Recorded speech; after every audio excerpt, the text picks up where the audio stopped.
because of the toxic, supposedly white supremacy that we have to live under. Mm-hmm. You know that it isn't true. Mm-hmm. And it also produces toxic stress that affects your health.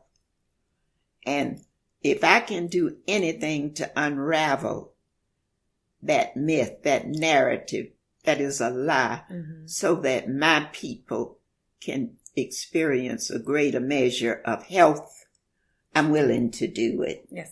Yes. And I'm very careful about doing the research of what I share, mm-hmm. because I don't want to lose my credibility because I did not share something that is solidly mm-hmm. based. Mm-hmm. Absolutely. In solid research. That's great. Well, this is the last question. And this actually, if you want to take a minute to think about it while I'm talking, we want to create a guide for Black girls. I say Black girls because I feel like that Black girl that lives inside of me, even though I'm chronologically 52, I still see her there. I think she's still growing and learning and recovering and healing and figuring out the things that make her happy. I still think there's a Black girl inside of you, that Black girl that got that blue compact from, what was his name? King Boykin. I can see that Black girl inside of you in Montgomery, Alabama. If you were to offer a word of encouragement, a word of wisdom for continuing to navigate life after 50. Because you started Sankofa Children's House when you were 67. Yes. Because that's the year I met you. That's the year that Che became one of your students. That's kind of badass, Mama D. It seemed very natural to me. So I'm wondering what you would offer as a gift to this guide. Well, one thing that I would challenge all Black women to never let the child in you die. You said, Black girls. Mm-hmm. I said never let the child in you die. Mm-hmm. For two reasons. One, we should maintain a sense of humor and see something positive mm-hmm. in life. God gave us this life. It's a sacred thing, and you should never let the child in you die. Mm-hmm. But you should also balance that mm-hmm. by being open to continuing to learn, because knowledge is power and knowledge is liberating. Mm-hmm. When you free your mind, and that's what you do when you get solid, well-grounded information, you are free of all of the falsities that people try to brainwash you with. Mm-hmm. You won't be impacted by them. Mm-hmm. That is my wish for us, to celebrate who we are, spiritually and physically, because we're beautiful, just the way God made us. Yeah, we are. We're kind of amazing. And you're amazing, and I appreciate you being my first interview. Thank you.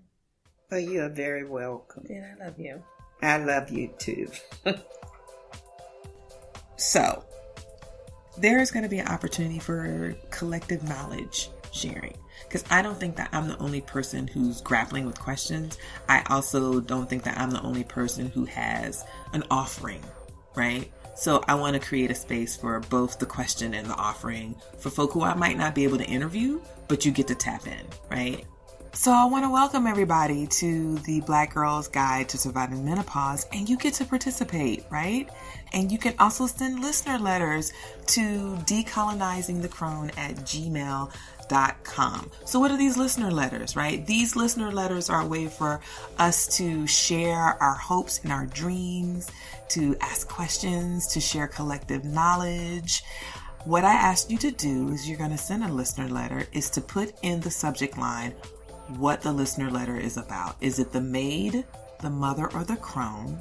And in your listener letter, you get to ask the question based on the phase.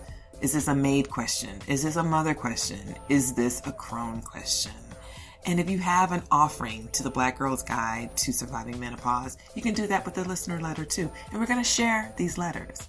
We're going to share these letters with our co-host and our guest.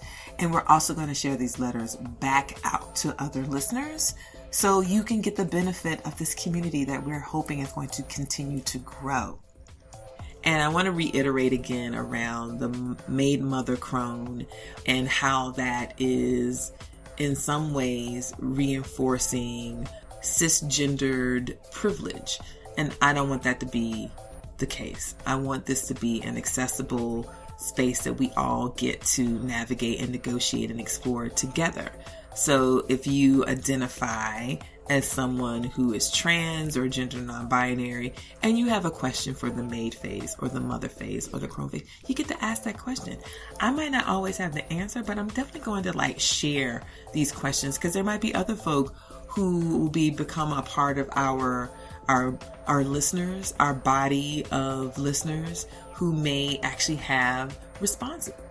And you also get to follow us. We are on Instagram at Decolonizing the Crone. That's the symbol at Decolonizing Crone. All right, guys, don't forget to subscribe. Don't forget to listen. Thanks for listening. Peace.